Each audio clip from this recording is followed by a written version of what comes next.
창세기 30장입니다. 인간에게는 사랑과 인정을 받으려는 욕구와 그것을 시기하고 방해하려는 욕구가 있습니다. 본장을 라헬과 레아가 애정을 독차지하려는 욕구가 자녀 경쟁으로 이어져 가정 내부에서 심각한 갈등을 빚고 있는 장면을 소개하고 있습니다. 라헬과 레아가 출산 경쟁을 벌이고 있습니다. 1절에서 24절까지가 그런 얘기입니다. 야곱은 첫 아내이지만 그의 사랑을 받지 못한 레아는 4명의 아들을 낳았지만 라헬은 아이를 낳지 못하였습니다.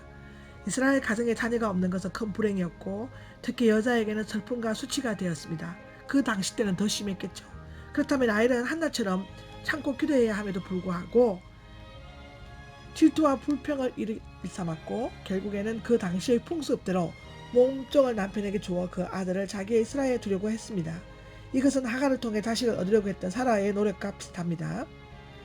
비라에게서 난 두 아들의 이름은 각기 단, 즉 하나님께서 자식을 낳지 못하는 억울함을 풀어주셨다라는 거고, 납달리, 즉 언니와 크게 경쟁해서 이겼다라고 했습니다. 레아도 경쟁에서 뒤지지 않으려고 몸종인 실바를 통해 두 아들을 낳았습니다. 그래서 갓, 즉 행운이라고 했고, 아셀, 즉 행복, 기쁨이라고 했습니다. 14절 16절에 보면 밀을 거두어 들일 무렵에 5초 순경으로 기록되어 있죠. 루벤이 들에 나갔다가 합 한 채를 발견하고 그 어머니 레아에게 가져다 드렸습니다. 합 한 채는 수리아와 팔레스타인 지중해 연안에 자라는 가지과의 식물이며 키 작은 줄기와 둥그고 넓은 잎과 자주색빛 꽃을 피우며 노랗고 둥근 열매를 맺는다고 합니다. 한 합체가 열매와 두 갈래로 가려진 뿌리가 사람의 몸을 닮았다고 해서 옛부터 정력제와 임신을 가능케 하는 약초로 알려져 있습니다.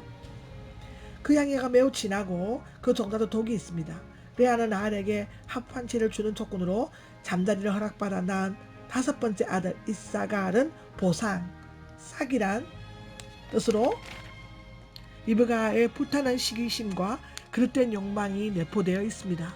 6번째 아들 스불론은 선물, 명예, 거함의 뜻이 있는데 이것은 하나님께서 스불론을 선물로 주셨으며 이제 그녀의 남편이 그녀를 영화롭게 대할 것이라는 기대감을 담고 있습니다. 얼마 오래 하는 디나, 즉 심판이라는 뜻을 가진 딸을 낳습니다. 야곱에게는 다른 딸들도 있었겠지만 여기에서 디나는 언급한 것은 앞으로 보게 될 불행한 사건의 주인공이 될 것이기 때문이었습니다. 34장에 기록되어 있습니다. 22장 24절에 보면 라헬이 요셉을 낳았다고 기록되어 있습니다. 마침내 오랫동안 기다렸던 라헬의 태가 열려 요셉이 태어났습니다. 이것은 인간의 모든 소원은 사람의 노력이나 능력에 의해 이루어지는 것이 아니라 하나님의 주권적인 섭리 가운데에서 이루어지기 때문에 믿음으로 끝까지 때를 기다려야만 한다는 교훈을 주고 있습니다. 전도서 3장 1절에서 11절까지 기록에 보면 나와 있습니다. 그리고 요한복음 2장 4절에도 나와 있습니다. 요셉이라는 이름은 발음상 2가지 의미를 가지고 있다고 합니다. 하나는 하나님께서 내 부끄러움을 거두어 가셨다, 제거하다, 씻다, 없이 하다 뜻이고요. 즉 하나님께서 오랫동안 잉태하지 못한 부끄러움을 깨끗이 제거하고 씻어주셨다는 뜻입니다. 또 하나는 아들 하나를 더 주시기를 원합니다라는 더하다, 증거하다인데 이 소원 후에 베냐민을 더 낳음으로써 이루어졌습니다. 35장 17절에 나와 있습니다. 이와 같이 여자들 사이에 본능적인 질투와 유치한 감정 대립으로 14년 동안 11명의 아들이 태어나기는 했지만 훗날 야곱의 아들들이 12지파를 이룸으로써 아브라함과 이삭에게 허락하셨던 선민의 충만한 번영이 이루어지게 되었습니다. 25절에서 36절에 보면 라반과 야곱과의 계약이 나옵니다. 야곱이 라반에게 고향에 보내줄 것을 요청하자 라반은 그에게 조건을 내걸면서 머물러 줄 것을 부탁합니다. 야곱은 라반과 더불어 앞서 몇 차례 노임 계약을 맺었습니다. 첫 번째로 라헬을 얻는 조건으로 7년간 봉사를 하고 두 번째로 첫째 계약을 어긴 라반의 속임수로 다시 7년간의 무료 봉사를 했습니다. 세 번째로 본문에 언급된 25절에서 36절을 보면 언급된 것처럼 정당한 노동에 상응하는 품삯을 양떼로 받기로 한 것입니다. 계약의 내용은 야곱이 맡아 돌보는 라반의 양떼가 염소떼 중 앞으로 얼룩이 있는 것이나 점이 있는 것이 태어날 경우 야곱의 소유가 된다는 것이었는데요. 야곱보다 훨씬 오랫동안 가축을 기르던 라반은 경험적으로 대부분의 양은 흰색이고 염소는 검거나 갈색이라는 것을 알고 있었기 때문에 흔쾌히 동의했습니다. 물론 야곱은 나름대로의 계산을 했을 것입니다.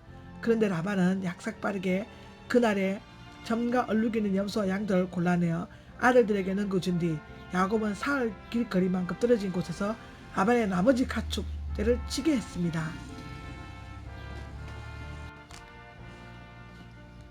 37절에서 43절에 나와 있는 기록을 보면 야곱의 번성인데요. 야곱은 라반과 품삯 계약을 맺은 후 점 있고 아롱진 양과 염소를 많이 낳게 하려고 독특한 방법을 사용했습니다. 그가 어디에서 그런 방법을 배웠는지는 모르지만 여러 나무의 푸른 가지를 취하여 껍질을 벗긴 후 물 먹는 곳에 두면 점 있거나 얼룩이 있는 새끼를 낳는다는 것이었습니다. 아마도 그런 미신적이고 비과학적인 관습이 그때 목도들 사이에서 유행했던 것 같습니다. 그런데 새끼를 배에 있거나 배려는 동물의 눈으로 보는 것이 태안에 있는 새끼에게는 유전적으로나 생태적으로 영향을 미치지는 않았습니다. 그렇다면 어떻게 야곱의 양떼들의 점이 있거나 아록진 양과 염소가 많이 태어난 것일까요? 물음표입니다. 여러분에게 묻는 겁니다. 나에게 묻는 겁니다. 왜 그랬을까요? 그것은 전적으로 하나님께서 그렇게 태어나도록 역사하셨기 때문입니다. 많은 사람들은 이걸 인정하려 들지 않고 믿지도 않습니다. 그렇지만 우리가 그리스도라고 생각하는 우리 스스로는 우리는 그렇게 믿어야 됩니다. 이와 같이 하나님께서 야곱의 일에 특별히 간섭하신 것은 야곱이 라반에게 속아 부당한 대우를 받았을 뿐만 아니라 하나님께서 자신의 약속에 근거하여 장차 야곱을 통해 이루시려는 구원의 계획이 있으셨기 때문입니다. 31장 42절에 나옵니다. 그러나 야곱은 이후에 많은 가축들을 에서와 화해하기 위해 주어야 했고 이집트로 내려가기 전 몇 해 동안의 심각한 가뭄 때 상당수의 가축들이 희생될 수밖에 없었습니다. 하나님은 주시기도 하고 빼앗아 가시기도 하십니다. 이제 야곱은 많은 가족과 엄청난 가축대와 함께 라한을 떠나 약속의 땅 가나안으로 되돌아갈 수 있었습니다. 그리하여 야곱은 할아버지 아브라함과 아버지 이삭과처럼 매우 큰 부자가 되었습니다. 주 안에서 우리는 부자가 될 수 있습니다. 비록 그 부자가 내가 말하는 때가 아니고 오로지 하나님께서 주신 하나님 때에 이루어지는 것이지만 주님께서 약속하시면 주십니다. 아멘.